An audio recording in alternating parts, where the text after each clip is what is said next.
아나니아라 하는 사람이 그의 아내 삽비라와 더불어 소유를 팔아 그 값에서 얼마를 감추매 그 아내도 알더라. 얼마만 가져다가 사도들의 발 앞에 두니 베드로가 이르되 아나니아야, 어찌하여 사탄이 내 마음에 가득하여 내가 성령을 속이고 땅값 얼마를 감추었느냐. 땅이 그대로 있을 때에는 내 땅이 아니며 판 후에도 내 마음대로 할 수가 없더냐. 어찌하여 이 일을 내 마음에 두었느냐. 사람에게 거짓말한 것이 아니요 하나님께로다. 아나니아가 이 말을 듣고 엎드려져서 혼이 떠나니 이 일을 듣는 사람이 다 크게 두려워하더라. 젊은 사람들이 일어나 시신을 싸서 메고 나가 장사하니라. 3시간쯤 지나 그의 아내가 일어난 일을 알지 못하고 들어오니 베드로가 이르되 그 땅 판 값이 이것뿐이냐. 내게 말하라 하니 이르되 예, 이것뿐이라 하더라. 베드로가 이르되 너희가 어찌 함께 꾀하여 주의 영을 시험하려 하느냐. 보라, 내 남편을 장사하고 오는 사람들의 발이 문 앞에 이르렀으니 또 너를 메어 내 가리라 하니 곧 그가 베드로의 발 앞에 엎드러져 혼이 떠나는지라. 젊은 사람들이 들어와 죽은 것을 보고 메어다가 그의 남편 곁에 장사하니 온 교회와 이 일을 듣는 사람들이 다 크게 두려워하니라. 하나님 아버지, 감사합니다. 수요일날 하나님 앞에 머리 숙여 웨스트민스터 신앙 고백서 서열의 문답을 가지고 하나님의 말씀의 뜻이 무엇이고 교리의 기본이 무엇인지를 상고하게 해주시니 감사합니다. 신앙의 튼튼한 뿌리가 내려 하나님과 우리 주 예수 그리스도를 알아 이 땅에 경건에 이르러 하나님의 자녀로서 거룩한 삶을 살아가는 우리 모두가 되게 하여 주옵소서. 우리 주님 예수님의 이름으로 기도하옵나이다. 아멘. 제9계명에 대해서 계속하고 있습니다. 9계명은 우리의 말에 대해서, 언어에 대해서 가르쳐주고 있습니다. 내 이웃에 대하여 거짓 증거하지 말라라고 하는 제9계명에 대해서 지금까지 지난 수요일날 함께 나누었습니다. 문제 77문에 제9계명에 대해서 명하는 것은 무엇입니까? 라고 물었을 때 제9계명에서 명하는 것은 피차, 진실함과 우리 이웃의 명예를 보존하며 증진케 하라는 것이다. 크게 3가지가 나와 있습니다. 진실할 것과 우리 자신과 이웃의 명예를 보존할 것과 그리고 우리 자신과 이웃의 명예를 증진시킬 것, 이 3가지가 거짓 증거하지 말라, 이웃에게 또는 이웃에 대하여 라고 하는 9계명에 관련된 내용입니다. 피차 진실하라 라는 말은 무슨 뜻입니까? 좌로나 우로나 치우쳐 한 가지를 더하거나 한 가지를 뺨으로 말미암아 진실을 왜곡하는 그와 같은 일을 절대로 행하지 마십시오. 우리의 말에서 사람에 대해서, 사건에 대해서, 사물에 대해서 그것을 이야기를 할 때마다 생각과 자신의 의도를 가지고 더하거나 빼는 것은 진실함에서 어긋나 사실을 왜곡하는 것이니 곧 거짓이 되어버리고 맙니다. 그러니 그와 같은 일은 절대로 하지 마십시오 라고 하는 진실할 것을 요청하고 있습니다. 있는 그대로를 이야기하라. 그런데 있는 그대로를 이야기하지 못한 사람이 우리가 읽은 본문 사도행전 5장에 나와 있습니다. 아나니아와 삽비라입니다. 당시에는 초대교회의 모든 신자들이 자신의 물건을 통용하고 재산을 팔아 모든 사람과 함께 믿음의 가족 공동체로서 서로 공유하며 살았었던 초대교회의 마이너리티로서, 소수자로서 신앙과 생활을 영위해 가기 위하여 어떻게 하면 이 일을 감당할 수 있을까 해서 공동체 생활을 했는데, 이 공동체 생활을 유지하고 함께 공평하게 모든 것을 사랑으로 나누기 위하여 통용했고 물건을 팔아 함께 가졌습니다. 그런데 물건을 파는, 자신의 재산을 파는 사람, 이 아나니아와 삽비라가 모든 믿음의 형제자매들과 같이 했는데 그 중에 일부를 숨겨놓고 나머지를 줌으로 말미암아 거짓말하는 일이 발생하게 됩니다. 사람한테 거짓말한 것이 아니라 하나님께 거짓말한 것이다 라고 하여 아나니아가 먼저 죽고 그 다음에 따라오는 삽비라가 결국 함께 죽음을 당하는, 그래서 이 사실을 듣고 온 교회가 다 두려워하더라라고 하는, 하나님께 거짓말하는 것은 이와 같은 죄다라고 하나님께서 당시에게 또 지금 우리에게 가르침을 주고 있는 그와 같은 교훈입니다. 그러니 어떤 상황에서도 거짓말하지 말자. 그런데 문제가 있습니다. 여러분 혹시 화이트 라이어 무슨 말입니까? 하얀 거짓말, 거짓말이 색깔이 있는 것 같습니다. 검은 거짓말이 있고 하얀 거짓말. 어쩔 수 없어서 모든 사람에게 유익하기 위해서 거짓말할 수밖에 없는 것 아닙니까? 이와 같은 거짓말이 존재할 텐데 어떻게 해야 됩니까? 실제적으로 이와 같은 일이 일어난 적이 있습니다. 제2차 세계대전에 나치 군들이 굉장히 많은 유대인들을 약 200만 명에 죽였었죠. 엄청난 학살을 당시에 독일 안에 있었던 유대인들을 잡아 죽였을 때 유대인들 중에 독일 사람과 친한 사람들이 유대인들 중에 그 친한 사람들 집에 숨은 적이 있습니다. 생명을 보존하기 위하여. 그런데 가가호 다니면서 독일 군들이 이 유대인들을 색출하는 그와 같은 일들이 발생했었을 때 그 중에 그 가족 중에 한 아들이 우리 집에 유대인이 있습니다, 숨어 있습니다 라고 해서 잡혀가 죽임을 당하는 일들이 있었습니다. 나는 거짓말하지 못하니까 있는 대로 이야기를 해야 되지 않느냐 할까 라고 했었을 때 그와 같은 상황에서 어쩔 수 없이 하나님 앞에서 우리는 생명을 보존하기 위해서는 거짓말해야 되지 않습니까? 라고 하는 윤리적 문제가 발생하게 됩니다. 여러분 어떻게 하는 것이 맞을까요? 네? 거짓말을 해야 될까요? 안 해야 될까요?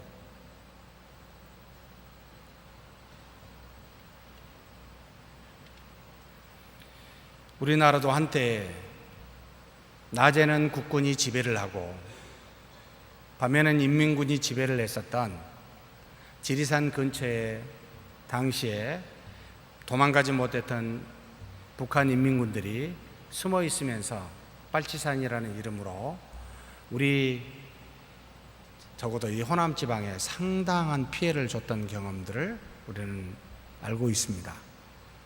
그럴 때 빨치산에 소속했던 사람이 저 사람은 국군 편에 들었어요. 거짓말을 못하니까.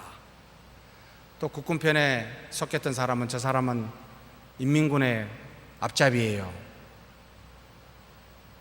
이와 같은 일들을 우리가 얼마든지 정직하다는 이름으로 이야기하여 생명을 죽일 수가 있습니다. 과연 이럴 때 우리는 어떻게 해야 됩니까? 라고 질문을 해볼 필요가 있습니다. 하나님께서는 분명히 거짓말하지 말라고 했는데 이런 상황 때는 우리는 어떻게 해야 되죠? 결론부터 말하면 모든 윤리적 관점은 반드시 세 단계가 있습니다. 어떤 일을 하기에 앞서 그 일을 하기 위한 동기, 그리고 그 일을 하는 과정, 그리고 그 일에 대한 결과, 원인과 과정과 결과가 하나님의 뜻에 합당하여야 우리는 그것이 하나님의 뜻에 온전하다, 오케이 한다라고 이야기합니다. 원인은 거짓말하지 말아야 되겠고 과정에서도 거짓말하지 않고 정직하게 했는데 그 열매가 사람의 생명을 해하고 이웃을 해하는 결과로 나타나면 그 정직은 하나님의 보시기에 합당한 것으로 보지 않게 된다는 말이 됩니다. 그래서 우리는 항상 이 세 단계를 거쳐서 스스로 질문을 해봐야 됩니다. 내가 무슨 말을 하는데 말하는 동기는 무엇입니까? 말하는 동기가 내 자신의 이익과 명예에 사욕을 위한 것이라면 아무리 좋은 말이나 정직한 것이라 할지라도, 그리고 심지어 좋은 열매를 맺다 할지라도 하나님은 우리의 뭘 감찰하십니까? 심중을 감찰하시는 분이기에 틀렸다라고 이야기를 합니다. 동기가 좋았습니다. 악의 뿌리를 내쳐야 되겠다고. 그래서 전 세계의 세 나라, 이란과 이라크와 북한을 악의 축이라 하여 대량 살상 무기를 없애자라고 해서 이라크를 침공한 원인은 좋을지 모르겠습니다. 그런데 그 과정에서 어떻게 됩니까? 수많은 무고한 이라크의 사람들이 생명을 해왔을 때, 죽었을 때 그 과정에 오케이 할 수가 없어 신자의 노래는 틀렸습니다 라고 이야기할 수밖에 없습니다. 대의를 위해서 소의를 희생하자 라고 하는, 많은 사람의 생명을 살리고자 소수의 생명은 죽일 수 있다라고 하는 이런 개념은 철저하게, 정말 죄송한 이야기입니다만, 민주주의 방식입니다. 항상 다수결에 의해서 이루어지는, 다수가 소수를 중시 여긴다라고 하는, 그런데 성경은요 그런 이야기를 한 적이 없습니다. 그래서 철저하게 이 과정에서도 여러분, 하나님의 뜻에 합당하여야만 오케이라고 할 수가 있습니다. 원인도 좋습니다. 과정도 좋았습니다.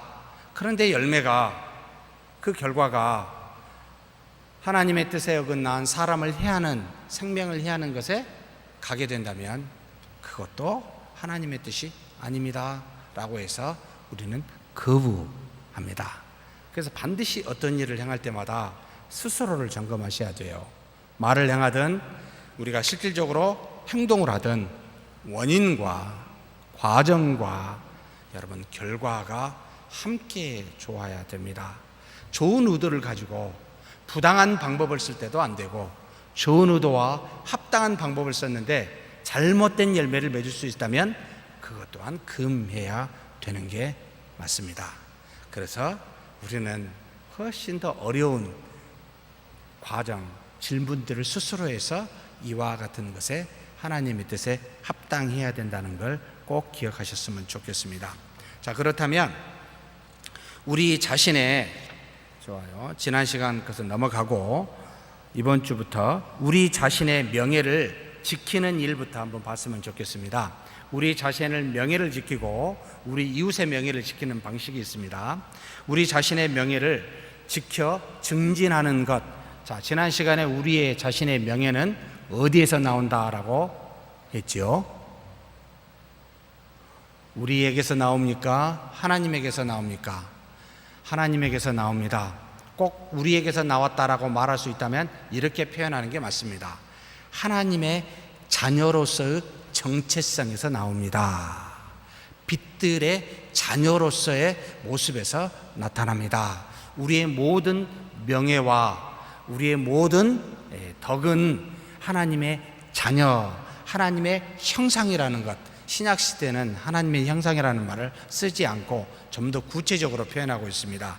누구의 형상입니까? 우리는 누구의 형상을 닮아 있죠?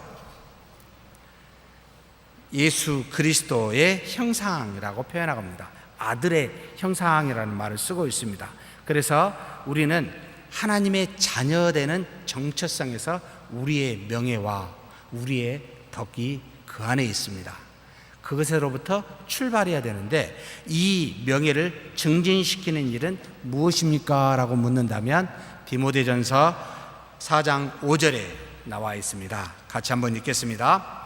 하나님의 말씀과 기도로 거룩하여짐이라. 이 거룩은 그리스도를 닮아가는 모습을 말합니다.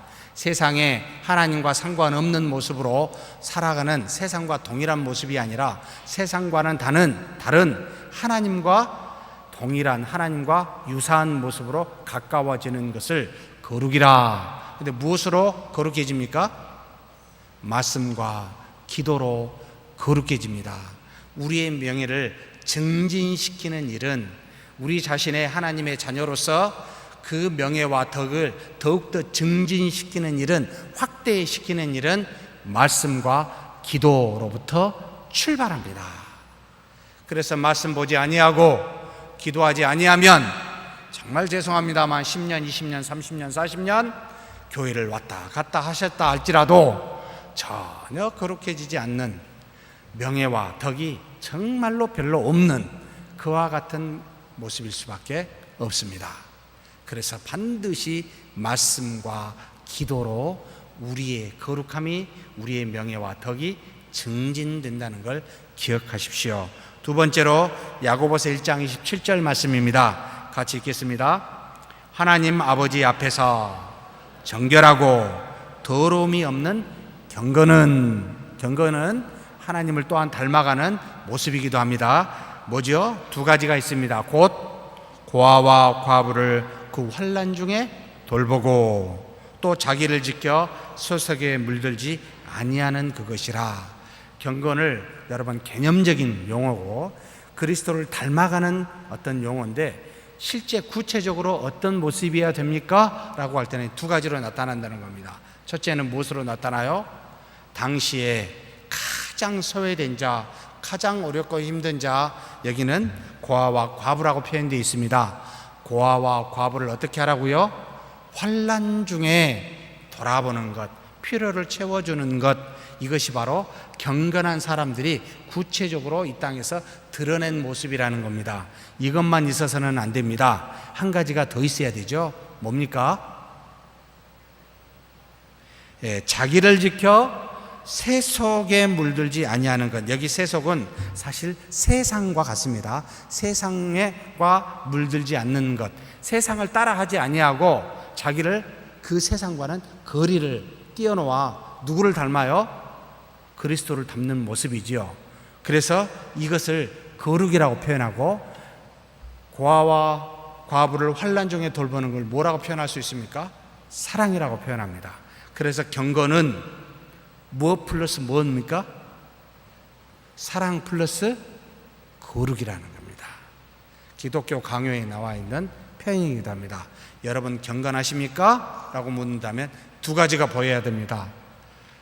사랑이 있구나, 거룩이 있구나. 두 가지가 다 함께 있어야 돼요. 하나만 있으면 안 돼요. 너무 거룩을 좋아해서 거룩하고 별로 사랑은 없어요. 그래서 슬리퍼를 신고 온 청소년들한테, 야, 예배 시간에 슬리퍼를 교회에 안 돼 라고 사랑 없는 경건을 혹 말씀하시게 되면 곤란하게 되고, 반대로 너무 사랑이 많아요. 그래서 그냥 사랑 안에 자유가 있으니까 교회 할 때는 편안하게 오세요. 교회에서는 편안하게 있어야 돼요. 사랑이 넘쳐요. 근데 뭐가 없어요? 세상과 구별되어진 거룩이 없습니다. 그러면 사랑 안에는 무엇이 들어가게 되죠? 죄가 들어갑니다. 인간의 연약함이 들어갑니다. 그래서 그 사랑은 곧 부패하여져서 그리스도를 닮지 않는 모습으로 가게 됩니다. 그러면 온전한 경건은 곧 우리가 우리의 명예를 증진시키는 것은 사랑과 거룩입니다. 그 기초로 말씀과 기도가 있어야 됩니다. 말씀과 기도를 가지고 한쪽에는 사랑으로, 한쪽에는 거룩으로 두 가지를 함께 나타내야 이게 바른 경건의 모습, 우리의 명예, 우리의 덕이 확대 증진됩니다 라는 걸 가르치고 있습니다. 그렇다면 자신의 명예는 그랬어요. 이웃의 명예는 어떻게 증진시킬 수 있습니까? 이웃도 그렇게 하면 좋아요. 근데 우리가 이웃에게 해줄 수 있는 것이 무엇일까요? 라고 할 때는 베드로전서 2장 17절 말씀입니다. 같이 한번 읽겠습니다. 무사람을 공경하며 형제를 사랑하며 하나님을 두려워하며 왕을 존대하라. 자, 주변에 있는 사람을 향해서는 어떻게 하라고요? 공경하고 사랑하고 하나님은 두려워하지만 왕을 존대하고. 이웃 주변의 다른 사람 안에 있는 그 가치와 훌륭한 점을 인정하고 바라보면서 그것을 합당하게 여기는 자세, 이걸 지금 요청하고 있습니다. 이웃의 명예를 증진시키는 우리 지금 현재 우리 자신의 해야 될 일은 상대가 가지고 있는 하나님이 주신 것에 대해서 존중하고 그것을 합당하게 인정할 줄 알아야 됩니다. 이것이 이웃의 명예를 증진시키는 것이다 라고 가르칩니다. 우리는 자꾸 우리 명예만 지키고 증진시키려고 하는데 그러면 안 됩니다. 이웃의 명예를 증진시켜야 되는데 합당하게 인정을 해야 돼요. 가지고 있는 좋은 점에 대해서 안 좋은 점을 인정하라는 말은 아닙니다. 하나님이 주신 은혜와 그 주신 수많은 좋은 점들을 인정할 줄 알아야 됩니다. 그리고 두 번째, 로마서 1장 8절 한번 보겠습니다.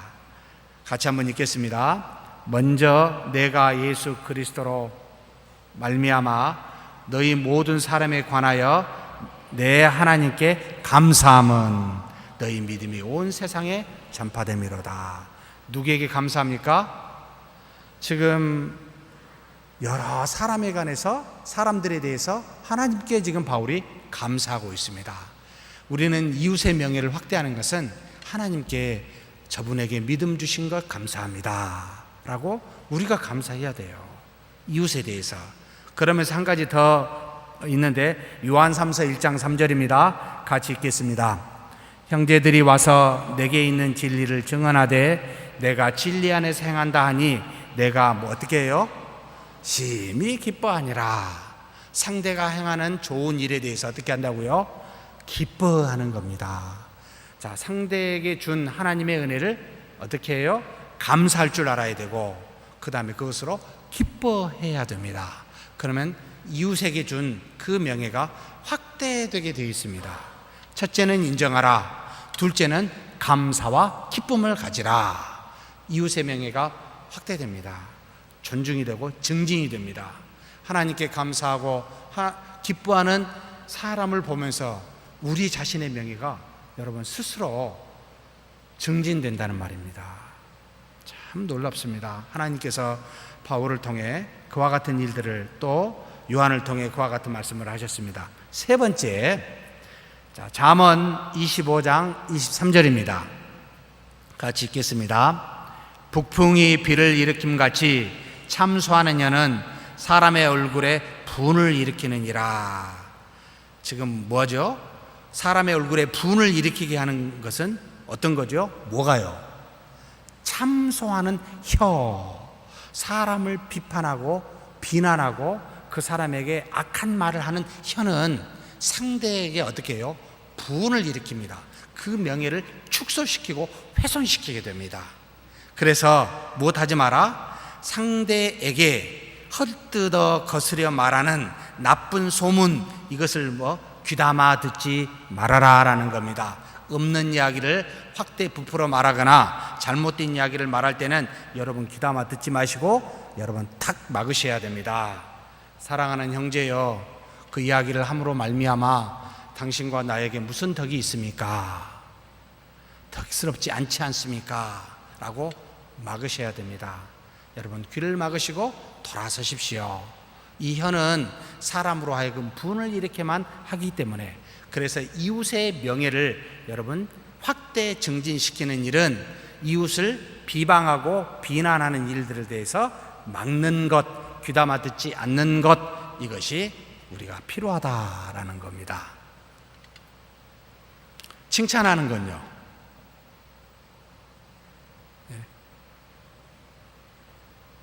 칭찬하는 것은 어떻게 해야 됩니까? 드려야 되겠습니까? 물론 사람의 심리입니다. 어떤 사람이 나한테 친하고자 찾아오면 무슨 이야기를 할까요? 다 경험했으리라고 생각이 됩니다. 친하고 싶은 사람한테 꼭 와서 먼저 하는 이야기가 있습니다. 예? 아십니까? 모르십니까? 이런 사람을 경계해야 되는데, 다른 사람에 대해서 좋은 말을 할까요? 좋지 않는 말을 할까요? 특별히 내가 싫어하는 사람에 대해서 좋은 말을 할까요? 좋지 않는 말을 할까요? 좋지 않는 말을 합니다. 여러분, 이런 사람을 각별히 경계하십시오. 다른 사람에 대해서 좋지 않는 말을 한다는 말은 무슨 뜻일까요? 나보고 경계하라고? 라는 말보다 나는 당신 편이에요, 나한테 다 말해도 돼요, 나는 당신하고 같은 편이니까 괜찮아요 라고 사인을 보내는 겁니다. 그걸 아시지요? 다 알고 계시지요? 그래서 뭐 하자고요? 같이 함께 그 사람을 비난하자고요.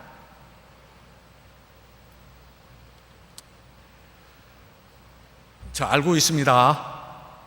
그래서 제가 오자마자 우리 사랑하는 성도님들께 일체 다른 사람의 비판된 잘못된 이야기를 하지 말아달라고 제가 요청한 적도 있고, 저한테 오셔서 그런 말씀 하라고 찾아오지 마십시오라고 요청한 적도 있습니다. 여러분, 도움이 안 됩니다. 우리 모두는 하나님이 주신 지혜가 있습니다. 말씀하지 아니하여도 몇 마디 들어보고 좀 지나보면 하나님이 주신 지혜를 가지고 우리로 하여금 어떤 상황인지를 깨닫게 하십니다. 그만한 지혜는 다 우리 모두가 가지고 있습니다. 그렇게 저한테 말씀하시면 저를 무시한 것이 돼버립니다. 저는 생각이 없는 그런 사람으로 생각한다라고 제가 생각할 수밖에 없습니다. 자꾸 생각을 요하니까요. 여러분, 그렇게 하지 마십시오. 전혀 도움되지 않습니다. 우리는 다 압니다. 말하지 아니하여도 여기 계신 저와 여러분 모두가 다 생각하고 있기에 우리 각각의 허물과 약점들을 서로 너무나 잘 압니다. 그래서 말을 하는 것 유익이 안 됩니다. 칭찬, 바른 칭찬은 유익이 되겠지요. 그러나 과장된 칭찬도 여러분 유익이 되지 않습니다. 웬만하면 말씀하시지 않는 것이 가장 유익기라 라고 생각이 됩니다. 그 다음에 네 번째로 이웃의 명예를 확대시키는 것은 고린도후서 2장 4절에 나와 있습니다. 같이 한번 읽겠습니다.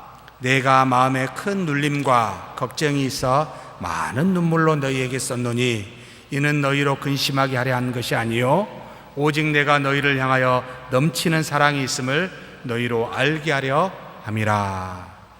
지금 고린도에 들어가지 못해서 빌립보에서 기다리고 있는 바울이었습니다. 문전박대 당했습니다. 서신을 보냈는데 오지 말라는 겁니다.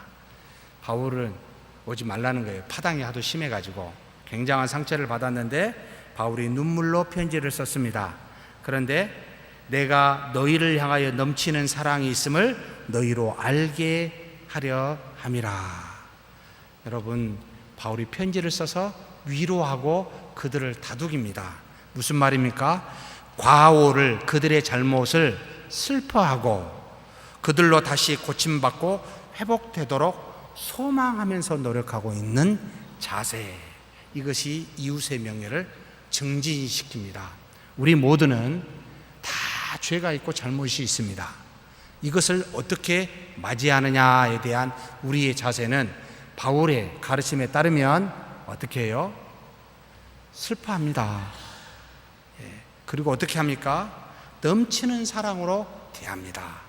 그래서 회복되어 다시 고침받을 수 있도록 최대한의 노력을 하는 자세, 이것이 이웃의 명예를, 믿음의 형제 자매들의 잘못이 있다 할지라도 확대시켜 고치는 일들을 하게 한다. 이것이 우리의 기본적인 자세입니다. 다섯 번째로 사무엘상 22장 14절입니다. 같이 한번 읽겠습니다. 아히멜렉이 왕에게 대답하여 이르되 왕의 모든 신하 중에 다윗같이 충실한 자가 누구인지요? 그는 왕의 사위도 되고 왕의 호위 대장도 되고 왕실에서 존귀한 자가 아니니까. 아히멜렉은 대제사장이었습니다. 사울에 쫓겨 도망가다가 이 아히멜렉에게 다윗이 들려서 자신이 죽였던 골리앗의 무기, 칼을 가지고 갔었을 때 먹을 것을 도와줬었죠. 이것을 사울이 듣고 어찌하여 내 원수 다윗을 도왔느냐라고 이 아히멜렉에게 물었을 때 아히멜렉이 어떻게 대답했습니까? 결국 나중에 죽임을 당합니다만 사울 앞에 당당하게 이야기합니다. 왕의 사위도 되고 왕의 호위 대장도 되며 왕실에서 총기한 자가 아닙니까? 라고 당당하게 변호하는 그 사람의 이웃의 명예와 이름을 보호하고 변호하는 자세, 이것도 이웃의 명예를 증진시키는 믿음의 사람의 표현이기도 합니다. 여러분, 부당한 이야기를 행할 때마다 그 이름을, 그 명예를 보존해 주셔야 됩니다. 우리 사랑하는 믿음의 공동체요, 형제 자매입니다. 주 안에서 이와 같이 일을 했던 사람입니다. 존귀한 자가 아닙니까? 라고 누구든지에게 변호해 주는 우리가 되었으면 좋겠습니다. 그냥 조그만 것도 확 확대시켜 가지고 그 사람의 명예를 실추하는데, 여러분 급급해하지 말고 그것을 보호해 주는데 우리는 더 관심과 노력을 기울여야 됩니다. 이것이 바로 5번째입니다. 6번째 말씀은 베드로전서 4장 8절입니다. 같이 한번 읽겠습니다. 무엇보다도 뜨겁게 서로 사랑할지니 사랑은 허다한 죄를 덮느니라. 죄를 덮고 죄를 짓지 않을 수 있는 방법은 뭡니까? 사랑입니다. 사랑하는 사람 욕 안 합니다. 저와 여러분이 누군가를 욕을 하면 사랑이 없다는 말이 됩니다. 그 사람을 사랑하면 욕 안 하지요. 차라리 나한테 욕하십시오. 진심으로 목숨처럼 사랑한다면 나에게 욕하라고 이야기할 수 있는 그런 자세가 되지 않겠습니까? 여러분, 과오와 약점이 있다 할지라도 사랑으로 덮어야 됩니다. 이것이 이웃의 명예를 보존하고 지켜 확대 증진시키는 일입니다. 그 다음 7번째, 마태복음 18장 15절에서 16절에 나와 있습니다. 같이 읽겠습니다. 내 형제가 죄를 범하거든 가서 너와 그 사람과만 상대하여 권고하라. 만일 들으면 내가 내 형제를 얻은 것이요, 만일 듣지 않거든 한두 사람을 데리고 가서 두세 증인의 입으로 말마다 확증하게 하라. 자, 우리 기독교에서 윤리의 대원칙이 늘 제가 말씀드렸습니다. 사람은 사랑하고 무엇 미워하라? 죄인은 사랑하고 죄는 미워하라. 자, 그렇다면 그 죄의 문제를 어떻게 해야 됩니까? 계속 사랑만 하면 그 죄의 문제가 해결이 될 수도 있지만 되지 않을 수도 있습니다. 그래서 이 죄의 문제를 해결해야만 합니다. 어떻게 해결하는 것이 좋습니까? 마태복음의 말씀처럼 형제에게 가서 어떻게 해요? 죄를 떠나도록 권면해야 됩니다. 그래도 듣지 아니하면 두세 사람과 함께 정확하게 권면해야 됩니다. 죄를 떠나라고. 그래서 때로는 책망이 필요합니다. 그런데 책망하기 전에 먼저 뭐가 필요하겠습니까? 반드시 이 앞에 뭐가 허다한 죄를 덮어요? 사랑이요. 사랑하고 그 마음으로 그 죄를 떠나게 해야 되는데, 사랑이 없이 죄를 책망하게 되면 책망이 아니라 뭐가 되어버립니까? 비난이 되어버립니다. 그래서 책망할 수 있는 것은 여러분 아무나 할 수 있는 것이 아닙니다. 그래서 책망은 반드시 교회 안에 조직과 질서를 따라, 지금 우리 교회에는, 우리 장로교회는 당회에 그 권한을 주었습니다. 7위의 권한을 줬습니다. 굉장히 어려워요. 이걸 위해서는 굉장히 기도를 해야 돼요. 심사숙고해야 됩니다. 그래서 사랑이 가지고 그와 같은 입장에서 이 죄를 떠날 수 있도록 권면하고 권증을 해야 됩니다. 죄를 떠나는 것이 목적이지 사람을 살리는 것, 사람을 살려야 되지 않습니까? 그러기 위해서 그 죄를 책망하고 그 죄에 대해서 떠나도록 하는 겁니다. 사람을 잃으려고 하는 것이 아니기 때문에 그렇습니다. 모든 교회의 진리는 생명과 그 사람을 세우는 데 목적이 있습니다. 이 땅에 우리 주 예수 그리스도께서 수많은 죄를 책망한 것도 전부가 다 사람을 살리기 위함이었습니다. 그런데 때로는 어떤 사람한테 책망치 아니하고 현장에서 가늠한 죄인입니다. 그냥 포용하기도 합니다. 그것으로 말미암아 그 죄를 떠나기도 하실 수도 있습니다.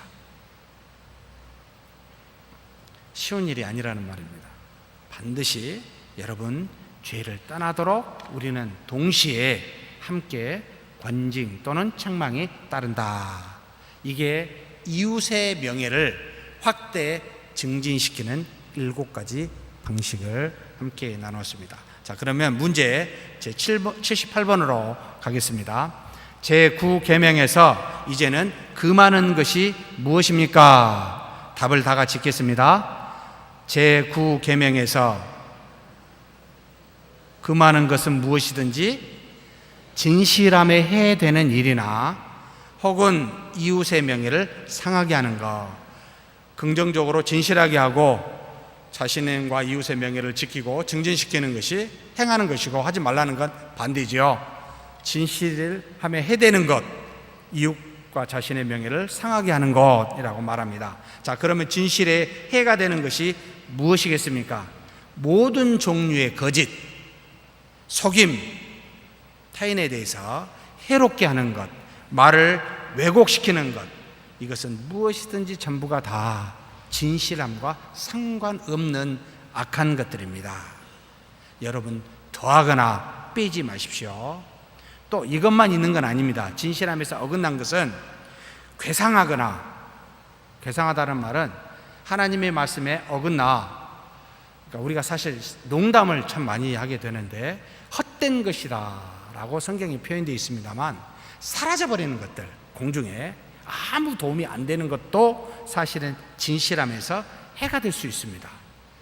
굉장히 유머스러울다라고 할지도 모르는데 때로는 이것이 어떤 사람한테는 적용이 되는데 어떤 사람한테는 이게 해가 된 경우가 있습니다.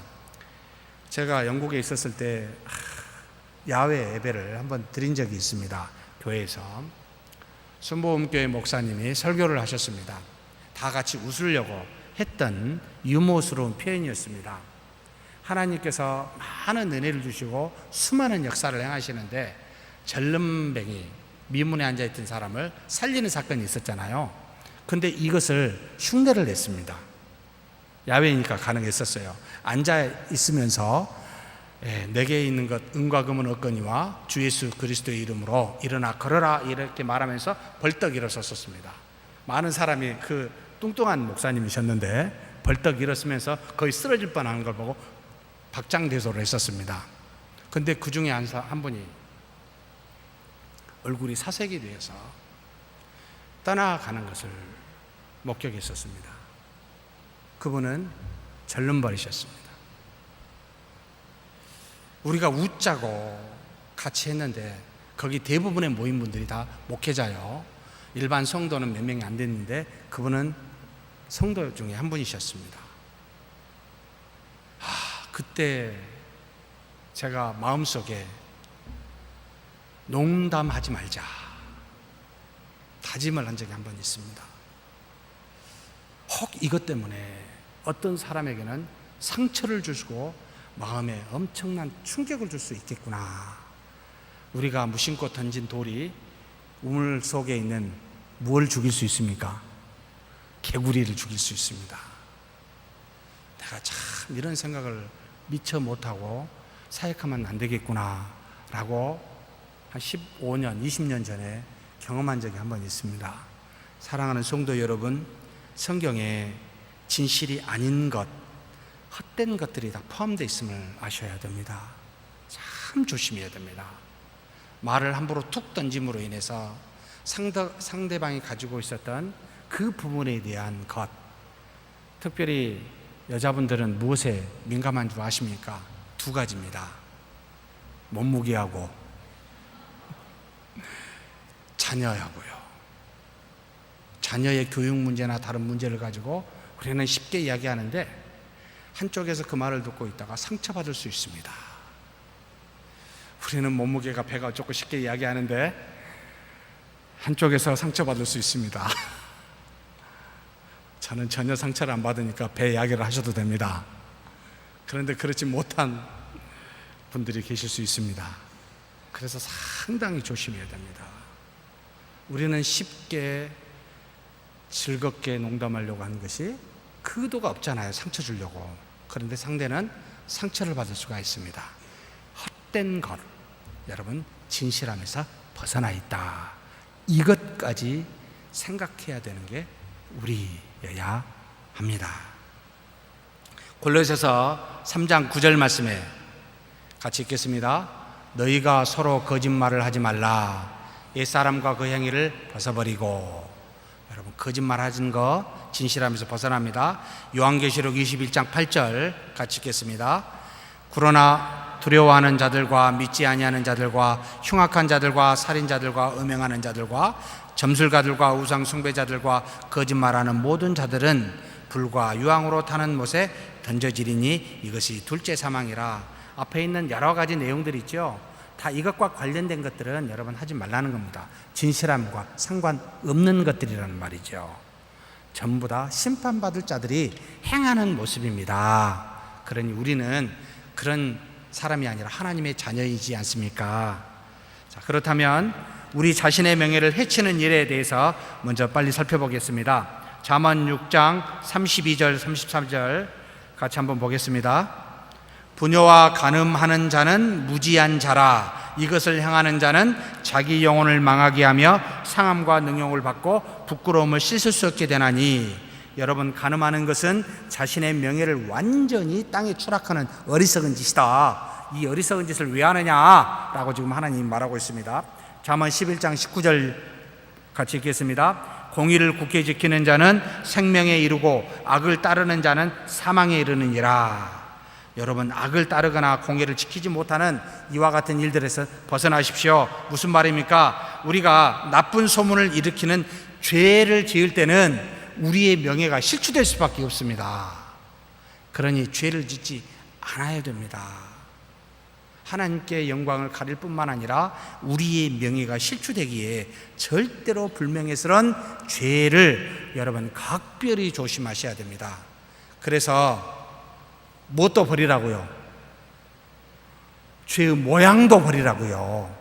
죄가 아니고 죄의 모양도 버리라고요. 우리의 명예를 수치되는 걸 왜 하냐는 겁니다.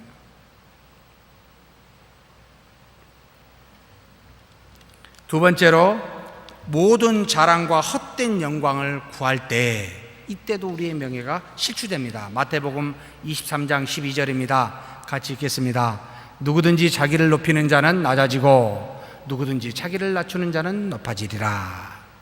여러분, 우리를 높이게 되면 우리의 명예가 실추됩니다. 그러니 어리석게 자신의 명예를, 자랑과 헛된 영광을 구해서 자신의 명예를 세우려고 하면은 손해입니다. 오히려 하나님 앞에 겸손하십시오. 이것이 명예를 지키고 확대시키는 겁니다. 그래서 고린도후서 10장 17절에 이와 같이 긍정적으로 말하죠.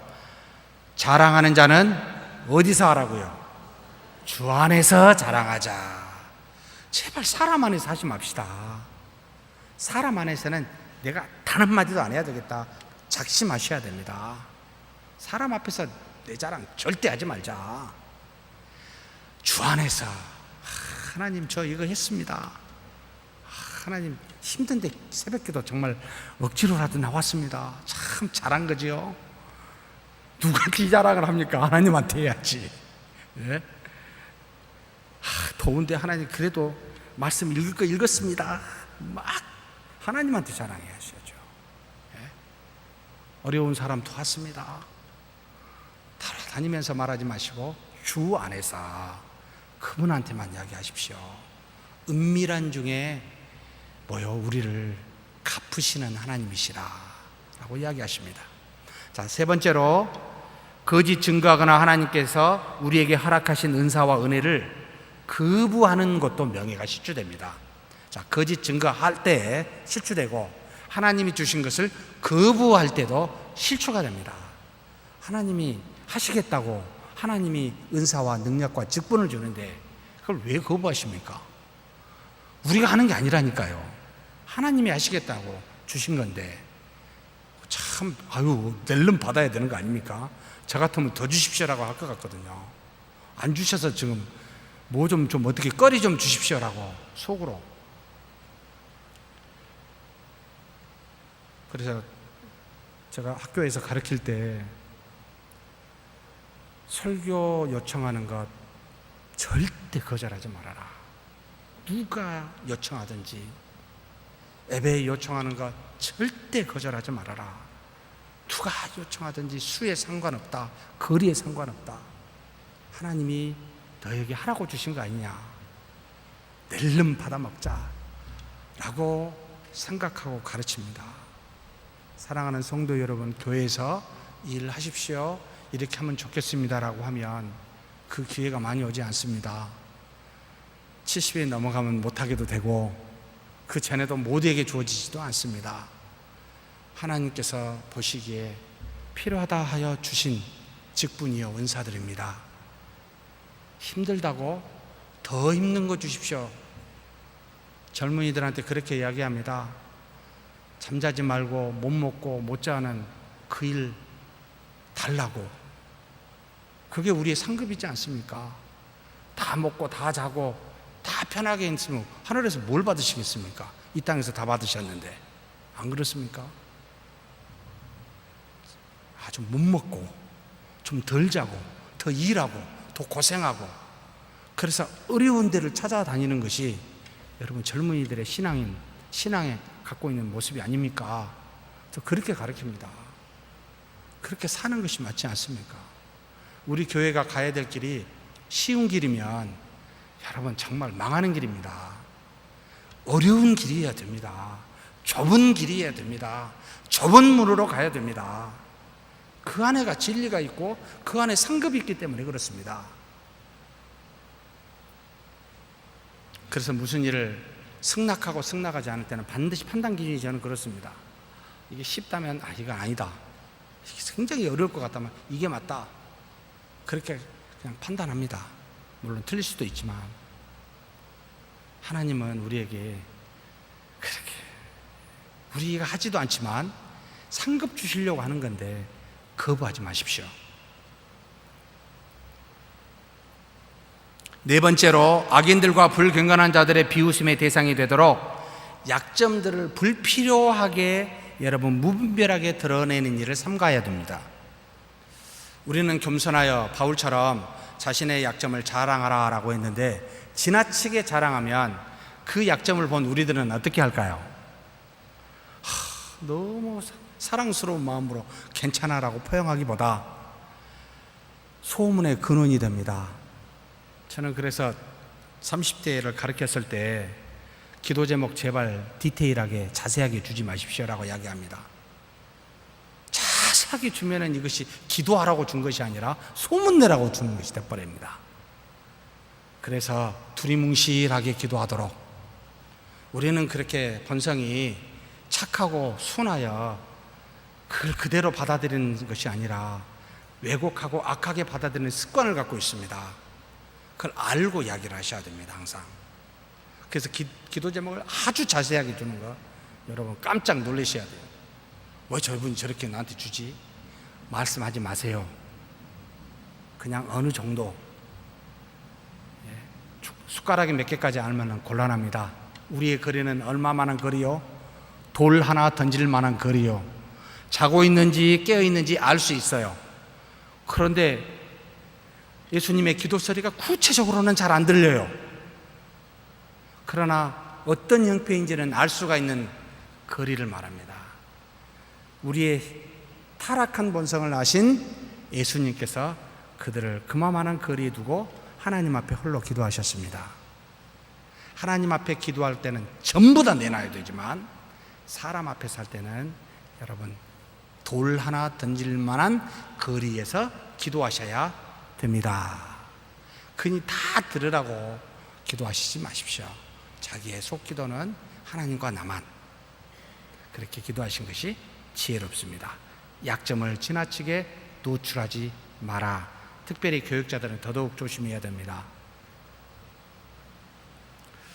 가족에 대해서, 자신에 대해서 여러분 비유로나 예화를 들지 않는 것이 덕스럽습니다. 그 다음 이웃의 명예를 해치는 일은 무엇이 있습니까? 빨리 보겠습니다. 스가랴 8장 17절 마음에 같이 읽겠습니다. 마음에 서로 해하기를 도모하지 말며 거짓 맹세를 좋아하지 말라. 이 모든 일은 내가 미워하는 것이니라. 자신 말고 이웃의 명예를 해치는 일은 자기 자신이나 다른 사람을 시켜서 이웃에 대해서 거짓 증거하지 마십시오. 확대하거나 축소하지 마십시오. 정확히 해야 됩니다. 근데 정확하게 어려우니까 말을 안 하는 겁니다. 두 번째, 이웃에 대해서 악하게 말하거나 판단하거나 성급하게 비난하게 될 때 이것도 이웃을 해치게 됩니다. 우리의 비난과 호평을 과장하거나 축소시키게 되면 문제가 됩니다. 그래서 마태복음 7장 1절에서 3절에 뭐라고 이야기하고 있습니까? 같이 읽겠습니다. 비판을 받지 아니하려거든 비판하지 말라. 너희가 비판하는 그 비판으로 너희가 비판을 받을 것이요 너희가 헤아리는 그 헤아림으로 너희가 헤아림을 받을 것이니라. 어찌하여 형제의 눈 속에 있는 티는 보고 내 눈 속에 있는 들보는 깨닫지 못하느냐. 여기 굉장히 중요합니다. 형제의 눈 속은 뭐라고 정해버립니까? 예? 들보입니까? 티입니까? 형제는 무조건 티예요. 자신의 눈 속에는 티입니까? 들보입니까? 들보입니다. 아예 정의를 해버렸습니다. 그렇게 여겨야 됩니다. 형제의 잘못은 작게 여겨야 되고 나의 잘못은 크게 여기면 말할 수 있을까요? 없을까요? 비판을 못합니다. 하지 말라는 말이죠. 해치게 됩니다. 이게.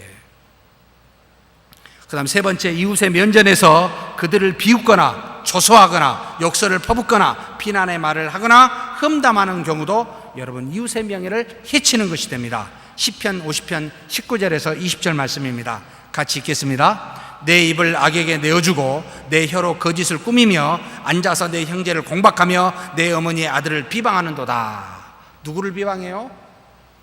가족을 비방하고 있는 거예요. 지금 하나님의 아버지의 모든 가족을 지금 막 비방하는 겁니다.